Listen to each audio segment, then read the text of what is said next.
ये तस्वीरें देखिए, प्रधानमंत्री गाड़ी से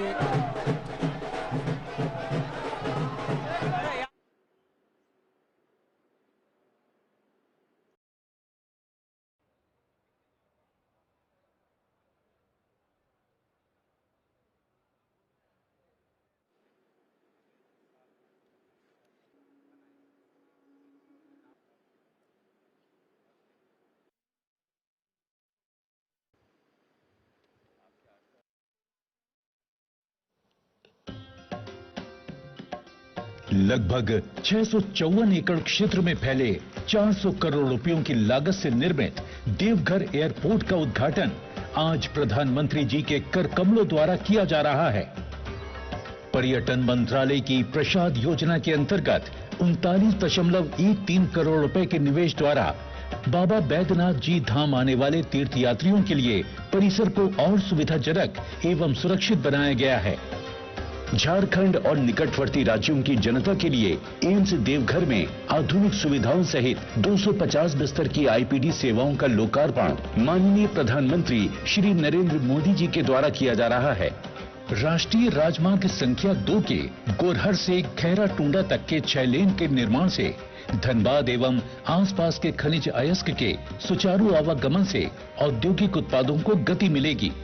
राष्ट्रीय राजमार्ग संख्या 2 के खैरा टूंडा से बरवा अड्डा तक के 6 लेन के निर्माण से धनबाद एवं आसपास के खनिज अयस्क के सुचारू आवागमन से औद्योगिक उत्पादों को गति मिलेगी।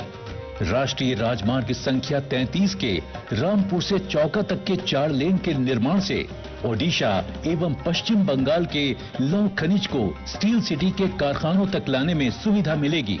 राष्ट्रीय राजमार्ग संख्या 33 के चौका से शहर बेड़ा तक के 4 लेन के निर्माण से ओडिशा एवं पश्चिम बंगाल के लौह खनिज को स्टील सिटी के कारखानों तक लाने में सुविधा मिलेगी। राष्ट्रीय राजमार्ग संख्या 32 के राजगंज चास पश्चिम बंगाल सीमा तक के 4 लेन के निर्माण से कोयला खदानें बोकारो, जमशेदपुर एवं पश्चिम बंगाल से जुड़ जाएंगी। गढ़वा रोड से महुरिया सेक्शन तक 66 किलोमीटर की दोहरीकरण परियोजना से नॉर्दर्न कोल फील्ड से कोयले की निकासी में सुविधा होगी। हंसडीहा गोड्डा मार्ग के 32 किलोमीटर विद्युतीकरण होने से पूर्वी रेलवे 100% विद्युतीकृत हो गया है। बोकारो अंकुल प्रखंड परियोजना से झारखंड के घर घर में पाइप द्वारा स्वच्छ और हरित गैस का सपना साकार होगा। एलपीजी बॉटलिंग संयंत्र बरही झारखंड को कुकिंग गैस आपूर्ति सुनिश्चित करने के साथ साथ पर्यावरण प्रदूषण को भी नियंत्रित करने में महत्वपूर्ण भूमिका निभाएगा। एलपीजी बॉटलिंग संयंत्र बोकारो झारखंड की गृहिणियों और उद्यमियों की ऊर्जा आवश्यकताओं को पूरा करे। बहुत बहुत धन्यवाद माननीय प्रधानमंत्री जी इन 13 विकास योजनाओं के लोकार्पण के लिए। और अब मैं पुनः माननीय प्रधानमंत्री जी से सादर आग्रह करती हूं, कृपया 12 विकास योजनाओं का शिलान्यास रिमोट का बटन दबाकर करें। राष्ट्रीय राजमार्ग संख्या 80 का मिर्जा चौकी से फरक्का खंड के निर्माण से संथाल परगना क्षेत्र का आर्थिक उत्थान होगा।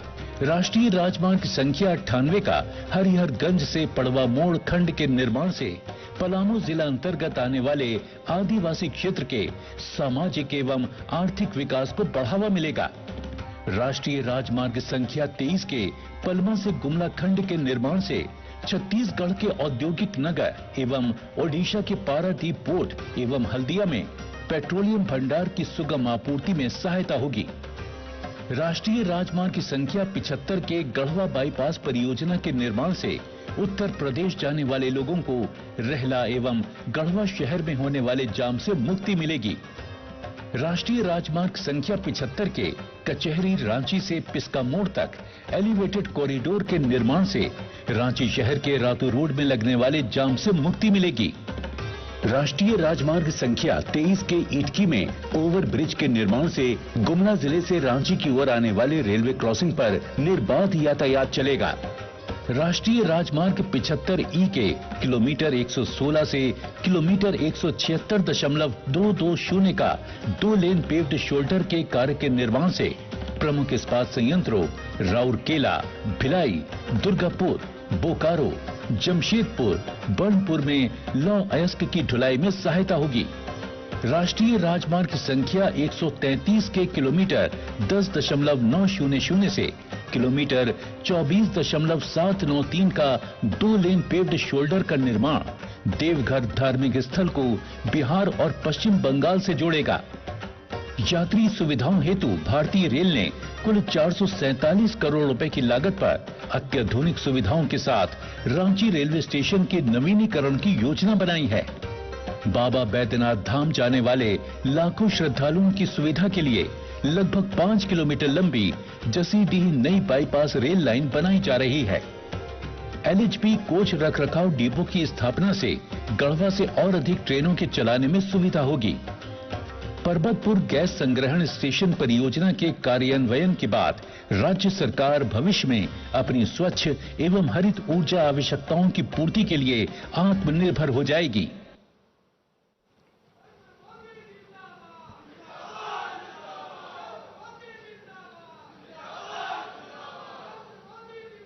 झारखंड के गवर्नर श्री रमेश बैस जी, मुख्यमंत्री श्री हेमंत सोरेन जी, केंद्रीय मंत्रिमंडल के मेरे साथी श्री ज्योतिरादित्य सिंधिया जी, झारखंड सरकार के मंत्रीगण, सांसद निशिकांत जी, अन्य सांसद और विधायकगण, देवी और सज्जनों, बाबा धाम आकर हर किसी का मन प्रसन्न हो जाता है। आज हम सभी को देवघर से झारखंड के विकास को गति देने का सौभाग्य मिला है। बाबा बैद्यनाथ के आशीर्वाद से आज 16,000 करोड़ रुपए से अधिक के प्रोजेक्ट्स का लोकार्पण और शिलान्यास हुआ है। इनसे झारखंड के आधुनिक कनेक्टिविटी, ऊर्जा, स्वास्थ्य, आस्था और पर्यटन को बहुत अधिक बल मिलने वाला है। हम सभी ने देवघर एयरपोर्ट को और देवघर एम्स, इसका सपना लंबे समय से देखा है। ये सपना भी अब साकार हो रहा है। साथियों, इन प्रोजेक्ट से झारखंड के लाखों लोगों का जीवन तो आसान होगा ही, व्यापार कारोबार के लिए, टूरिज्म के लिए, रोजगार स्वरोजगार के लिए भी अनेक नए अवसर बनेंगे। विकास की इन सभी परियोजनाओं के लिए मैं सभी झारखंड वासियों को बहुत बहुत बधाई देता हूं, अनेक अनेक शुभकामनाएं देता हूं। ये जो प्रोजेक्ट्स हैं, ये झारखंड में भले शुरू हो रहे हैं, लेकिन इनसे झारखंड के अलावा बिहार और पश्चिम बंगाल के भी अनेक क्षेत्रों से सीधा लाभ होगा। यानी परियोजनाएं पूर्वी भारत के विकास को भी गति देगी। साथियों, राज्यों के विकास से राष्ट्र का विकास, देश पिछले 8 वर्षों से इसी सोच के साथ काम कर रहा है। पिछले 8 वर्षों में हाईवेज, रेलवेज, एयरवेज, वाटरवेज, हर प्रकार से झारखंड को कनेक्ट करने के प्रयास में भी यही सोच, यही भावना सर्वोपरि है। आज जिन 13 हाईवे प्रोजेक्ट्स का लोकार्पण और शिलान्यास हुआ है, उनसे झारखंड की बिहार और पश्चिम बंगाल के साथ साथ बाकी देश के साथ भी कनेक्टिविटी मजबूत होगी। मिर्जा चौकी से फरक्का के बीच जो 4 लेन हाईवे बन रहा है, उससे पूरा संथाल परगना को आधुनिक सुविधा मिलने वाली है। रांची जमशेदपुर हाईवे से अब राजधानी और इंडस्ट्रियल सिटी के बीच यात्रा का समय और ट्रांसपोर्ट के खर्च दोनों में बहुत कमी आएगी। पलामा गुंडला सेक्शन से छत्तीसगढ़ तक वहां पहुंच बेहतर होगी। पारादीप पोर्ट और हल्दिया से पेट्रोलियम पदार्थों को झारखंड लाना भी और आसान हो जाएगा, सस्ता हो जाएगा। रेल नेटवर्क में भी जो आज विस्तार हुआ है, उससे पूरे क्षेत्र में नई ट्रेनों के लिए रास्ते खुले हैं। रेल ट्रांसपोर्ट और तेज होने का मार्ग बना है। इन सभी सुविधाओं का सकारात्मक असर झारखंड के औद्योगिक विकास पर पड़ेगा। साथियों, मुझे 4 साल पहले देवघर एयरपोर्ट का शिलान्यास करने का अवसर मिला था। कोरोना की मुश्किलों के बावजूद भी इस पर तेजी से काम हुआ और आज झारखंड को दूसरा एयरपोर्ट मिल रहा है। देवघर एयरपोर्ट से हर साल लगभग 5 लाख यात्रियों की आवाजाही हो पाएगी। इससे कितने ही लोगों को बाबा के दर्शन में आसानी होगी। साथियों, अभी ज्योतिरादित्य जी कह रहे थे, हवाई चप्पल पहनने वाला भी हवाई यात्रा का आनंद उठा सके, इसी सोच के साथ हमारी सरकार ने उड़ान योजना की शुरुआत की थी। आज सरकार के प्रयासों का लाभ पूरे देश में दिख रहा है। उड़ान योजना के तहत पिछले 5-6 सालों में लगभग 70 से ज्यादा नए स्थानों को एयरपोर्ट, हेलीपोर्ट और वाटर एरोड्रम्स के साथ उसके माध्यम से जोड़ा गया है। 400 से ज्यादा नए रूट्स पर आज सामान्य से सामान्य नागरिक को हवाई यात्रा की सुविधा मिल रही है। उड़ान योजना के तहत अभी तक 1 करोड़ यात्रियों ने बहुत कम मूल्य पर हवाई यात्रा की है।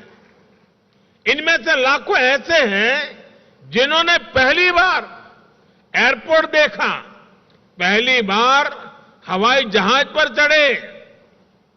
कहीं आने जाने के लिए कभी बस और रेलवे पर निर्भर रहने वाले मेरे गरीब और मध्यम वर्ग के भाई बहन अब कुर्सी की पेटी बांधना, ये भी उन्होंने सीख लिया है। मुझे खुशी है कि आज देवघर से कोलकाता के लिए फ्लाइट शुरू हो चुकी है। रांची, पटना और दिल्ली के लिए भी जल्द से जल्द फ्लाइट शुरू हो, इसके लिए भी प्रयास चल रहे हैं। देवघर के बाद बोकारो और दुमका में भी एयरपोर्ट्स के निर्माण पर काम चल रहा है। यानी झारखंड में आने वाले समय में कनेक्टिविटी निरंतर और बेहतर होने वाली है। साथियों, कनेक्टिविटी के साथ साथ देश के आस्था और आध्यात्म से जुड़े महत्वपूर्ण स्थलों पर सुविधाओं के निर्माण पर भी केंद्र सरकार बल दे रही है। बाबा बैद्यनाथ धाम भी अभी प्रसाद योजना के तहत आधुनिक सुविधाओं का विस्तार किया गया है।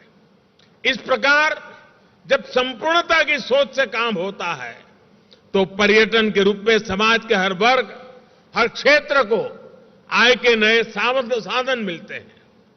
आदिवासी क्षेत्र में ऐसी आधुनिक सुविधाएं इस क्षेत्र की तकदीर बदलने जा रही है।